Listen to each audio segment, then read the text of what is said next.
Dad's jovial side, his lighter side. He was amused when he was amusing.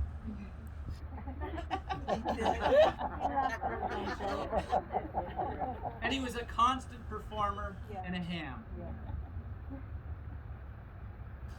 The word liberal brought the idea of liberal everything. And especially liberal blue cheese on salads. And butter. And butter.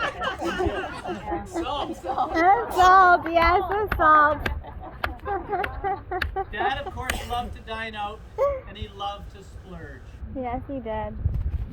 The word unconventional made me think about Dad's unconventional wisdom. Dad was able to bring context to conversations, and he had a unique ability to help to capture the depth of meaning of things that related to our lives and the things that we were interested in. The word memorable made me think about Dad's universal appeal and memorable personality. Dad was a crowd pleaser, and man did he please. He was one of those people who would be an interesting person to sit beside at a dinner party, and we had them all to ourselves. I think it would have been cool to have him as a teacher. And when I reached out to some of his former students at his 75th birthday party, they reflected on the positive impact he had on them and echoed his storytelling ability as their outstanding memory of him. The word paradox came up in my thought process. Nono was a paradox. He was shy. You may not have known. Yet to all of us, he seemed so outgoing. Nono was quietly insecure, and yet he possessed an uncanny ability to inspire, to lift and support so many others to reach into their own potential. Nono was afraid of rough waters, and yet he launched 1,000 ships off to sail. This was a Nono gift. Nono loved the word irony. And if it's grammatically possible, he himself was ironic. Nono was a rule follower, but he broke so many rules. Smoking in the ICU. He defied so many laws, especially of conventional medicine logic. He broke every smoking rule. Yep. He broke all smorgasbord etiquette rules. He broke overdue library book rules. And he broke cardinal rules in the classroom if it helped him establish a point or support a big, grand idea. Nono really did things his way. And he seemed to always get away with it, didn't he? Stylish is a word that came to mind when I thought of Nono. Nono was stylish. In our youth, Nono was majorly on trend and always appreciated fine things. He couldn't afford them, and sometimes he leveraged to get them. And always appreciated fine and good quality things and people. In his own early adulthood, he set trends long before his grandkids set the fashion scene on fire. With his zoot suits, polished shoes, and slick back hair. His style showed up in precarious times in his life. Nono was the son of a bricklayer in post-Depression and World War II era economy. And he had an interest to better his placement in life by going to university at McMaster. To help self-fund his education, he worked a summer job as a garbage man. As an early sign of his sense of style, his flair for the dramatic, in his own statement on society, the story is that Nona would wear a tuxedo with tails while he hung off the back of the garbage truck on Fridays. If he was going to pick up garbage, he said, he was going to do it looking good, and he'd do it in style. Dreamer. Nono was a dreamer. Classically and traditionally educated, Dad promoted unconventional thinking and supported diverse ideas, thinkers, and doers. His tens of thousands of books took him to places he may never reach, but it allowed him to visualize and project himself into some of those stories.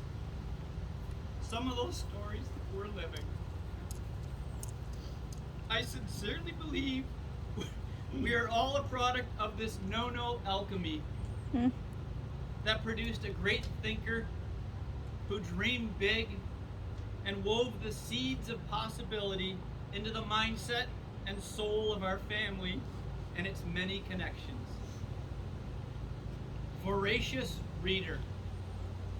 Dad read anything and everything. He loved good writing, and he shamelessly corrected bad grammar. Reading kept his mind sharp for many years past its natural warranty, and allowed him to stay relevant, current, and engaging. Nono possessed a very high intellect and was masterful in the art of speaking, being fully present, and connecting with people. He had an acute sense for good and right and just, and he used his voice throughout his life to educate officials, educators, and editors of major newspapers and magazines, much to their chagrin, when he deemed it important and his obligation to speak. Dad had courage when it mattered, which I believed he instilled in us all. Belly laughter. There were times when Annie Jen, the nurse, worried about Dad's intracranial pressure on his brain from his laughing attacks with his grandson Cameron. Dad sure knew how to laugh, and he had an ability to ignite contagious laughter in others.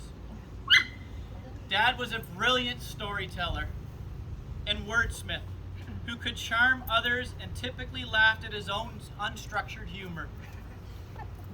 Nono genuinely shared in the joy of big moments, and he loved laughing with all his grandchildren, who brought an abundance of joy, great memories, and many belly laughs to our lives.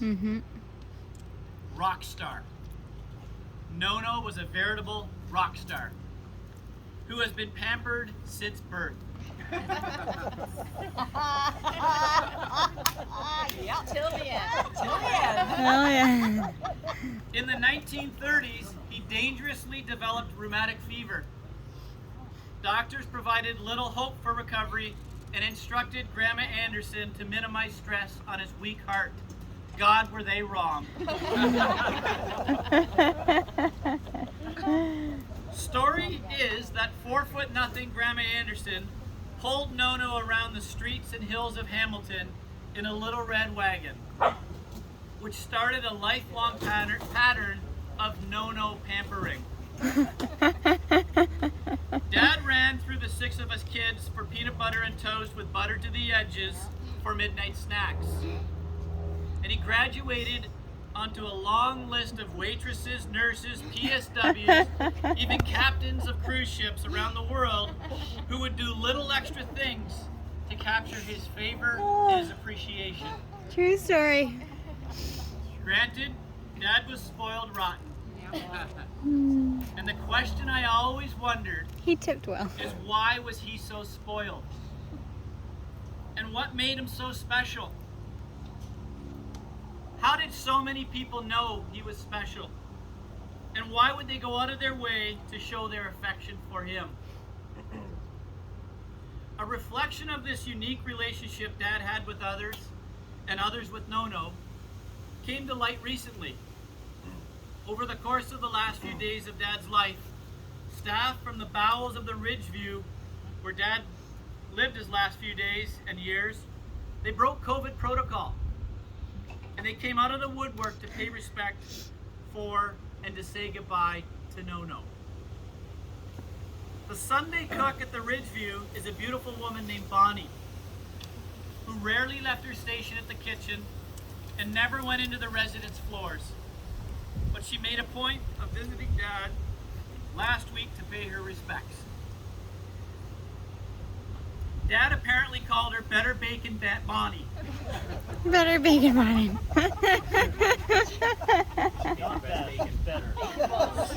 So Better Bacon Bonnie explained to Patty that Dad made it be known to her some time ago that he liked the way she cooked bacon.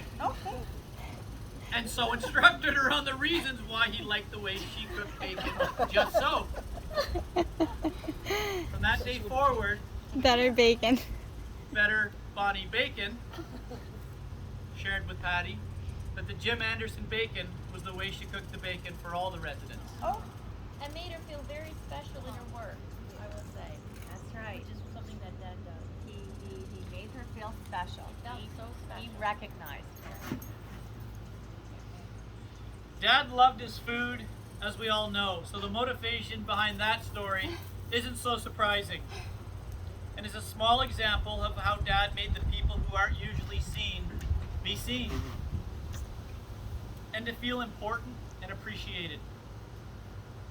At the end, just as the case along every chapter of Dad, your Nono's life, custodians, admin staff, support workers, kitchen staff, bus drivers,